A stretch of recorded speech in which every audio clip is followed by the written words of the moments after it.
Şuna bakın ya, efsane olmuş. Nasıl yaptığımı göstereyim. Uygun bir tavanın içerisine yarım çay bardağı sıvı yağımızı alalım. Üzerine 2 adet orta boy küp küp doğramış olduğumuz patateslerimizi ilave edelim. Orta ateşte kızaran patateslerimizi ara ara karıştırarak her tarafın eşit şekilde kızarmasını sağlayalım.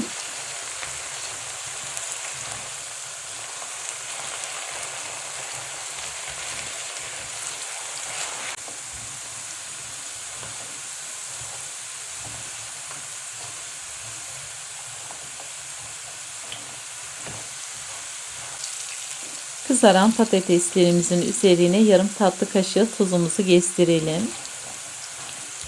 Şöyle güzelce karıştıralım.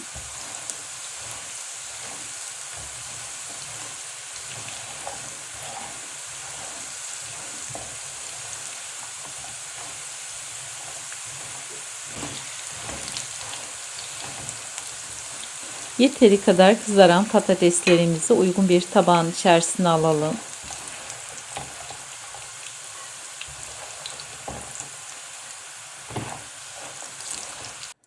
Patateslerimiz gerçekten harika bir şekilde kızardılar. Hemen şöyle kenara alalım. Aynı tavanın içerisine 3 adet orta boy doğramış olduğumuz biberlerimizi alalım.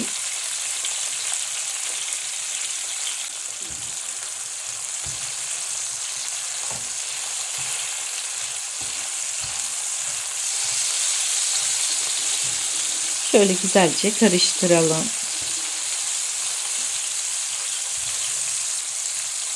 Biberlerimizin çok hafif rengi dönmeye başladıktan sonra 1 adet orta boy jülyen şeklinde doğramış olduğumuz kuru soğanımızı ilave edelim. Soğanlarımızı da biberlerimizin yanında güzel bir şekilde kızartalım.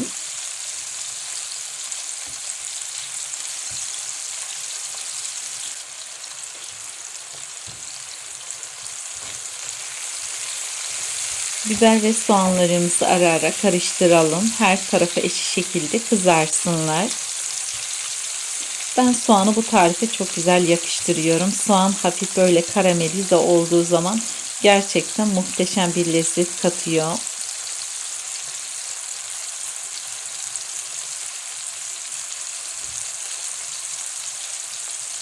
Kıymetli arkadaşlar, beni hangi ülkeden veya hangi şehirden izliyorsanız yorumlar kısmına yazıp benimle paylaşırsanız gerçekten çok sevinirim. Beni izleyen arkadaşlarımın hangi ülkeden veya hangi şehirden olduğunu gerçekten çok merak ediyorum. Kızaran soğan ve biberlerimizin yanına hemen şöyle dilimlemiş olduğumuz orta boy bir domatesimizi de ilave edelim.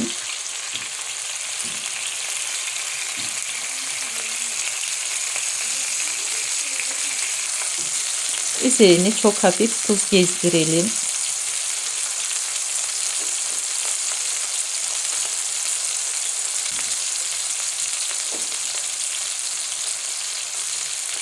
Domateslerimizi de ara ara çevirerek iki tarafını da güzel bir şekilde kızarmasını sağlayalım.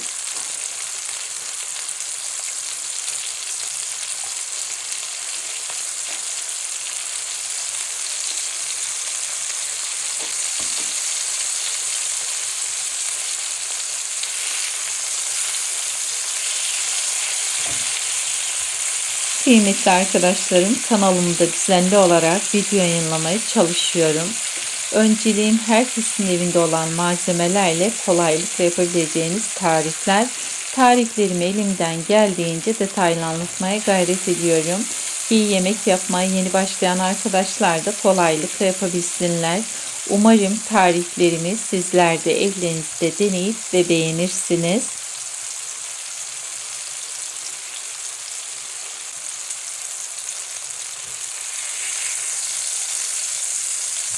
Yeteri kadar pişen domateslerimizi hemen şöyle uygun bir tabağın içerisine alalım.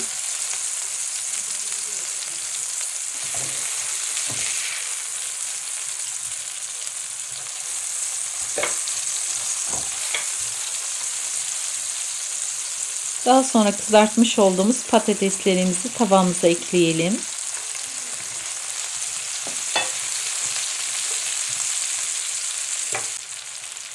Üzerine yarım tatlı kaşığı pul biberimizi ilave edelim. Sevdiğiniz ve yakışacağını düşündüğünüz farklı baharatlar varsa onlardan da ilave edebilirsiniz. Güzelce karıştırdıktan sonra şöyle güzelce düzeltelim. Ardından üzerine kızartmış olduğumuz domateslerimizi ilave edelim. Üzerine rendelemiş olduğumuz kaşar peynirimizi serpiştirelim.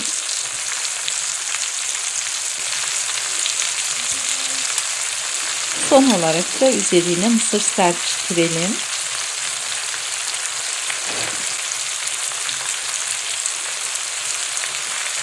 Tavanın kapağını kapatalım. Peynir eriyene kadar kısa bir süre bekleyelim. Kaşar tamamen eridikten sonra kahvaltılığımız servise hazır. Sıcacık, pratik ve aşırı lezzetli bir kahvaltılık tarif. Gerçekten inanılmaz güzel oldu. Mutlaka deneyin.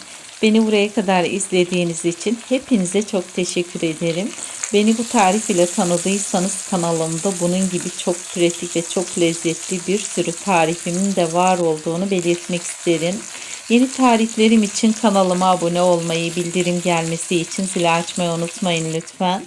Tarifimi beğendiyseniz beğenmeyi ve sevdiklerinizle paylaşıp bana destek olmayı unutmayın. Şimdiden deneyeceklere afiyet olsun.